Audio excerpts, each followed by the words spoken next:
Hi friends, తమిళ దర్శకుడు sentiment సినిమాల దర్శకుడు విక్రమన్ కొడుకు హీరోగా నటించిన హిట్ లిస్ట్ సినిమా ఈ మధ్య రిలీజ్ అయింది. శరత్ కుమార్ మరో ప్రధాన పాత్ర పోషించిన ఈ సినిమా ఎలా ఉందో ఇప్పుడు చూద్దాం. హీరో విజయ్ సాఫ్ట్వేర్ కంపెనీలో జాబ్ చేస్తూ ఉంటాడు. అతనికి తల్లి చెల్లి మాత్రం ఉంటారు. తండ్రి చనిపోతాడు. అయితే పక్కింట్లో ఉంటున్న అనిత అంటే వాళ్ళకి చాలా క్లోజ్. ఆమె ఒక డాక్టర్. అనుకోకుండా కోవిడ్ కి బలైపోతాడు హీరో తండ్రి. కొద్ది రోజుల తర్వాత హీరో విజయ్ తల్లిని చెల్లిని ఒక మాస్క్ మ్యాన్ కిడ్నాప్ చేసి అనిత చావుకి ప్రతీకారం తీర్చుకోవడానికి హీరో విజయ్ ని కొంతమందిని చంపమని లిస్ట్ ఇస్తాడు. ఆ లిస్ట్ లో ఉన్నది ఎవరు? అలాంటి లిస్టే తయారు చేసుకుని రౌడీలను చంపడానికి వచ్చిన పోలీస్ ఆఫీసర్ ఈ మాస్క్ మ్యాన్ ని కనుక్కున్నాడా లేదా అన్నది సినిమా చూసి తెలుసుకోవాలి. దర్శకుడు ఫస్ట్ నుంచి లాస్ట్ వరకు మంచి ట్విస్ట్ తో సినిమాని నడిపిస్తాడు.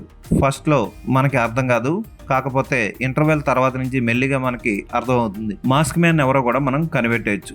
విజయ్ కనిష్క సూపర్ వేరియేషన్స్ ని చక్కగా తెర మీద ఆవిష్కరించాడని చెప్పొచ్చు. హీరోగా అతనికి మంచి ఫ్యూచర్ ఉంటుంది. ఫేషియల్ ఎక్స్ప్రెషన్స్ చాలా వరకు బాగా ఇచ్చాడు. ఎమోషనల్ సీన్స్ లో కూడా బాగా నటించాడు. ప్రధాన పాత్ర పోషించిన శరత్ కుమార్ కూడా బాగానే చేశాడు. ఫోటోగ్రఫీ, ఆర్ట్ డైరెక్షన్ అన్ని బాగానే ఉంటాయి.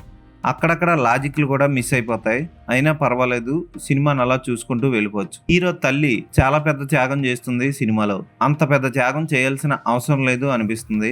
మాస్క్ మ్యాన్ కి సంబంధించిన వీడియోలు ప్లే చేసిన విధానం మాత్రం అస్సలు లాజిక్ గా అనిపించదు.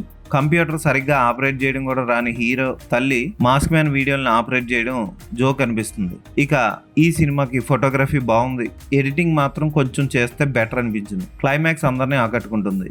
ఈ సినిమాకి నేను ఇచ్చే రేటింగ్ 2.5/5.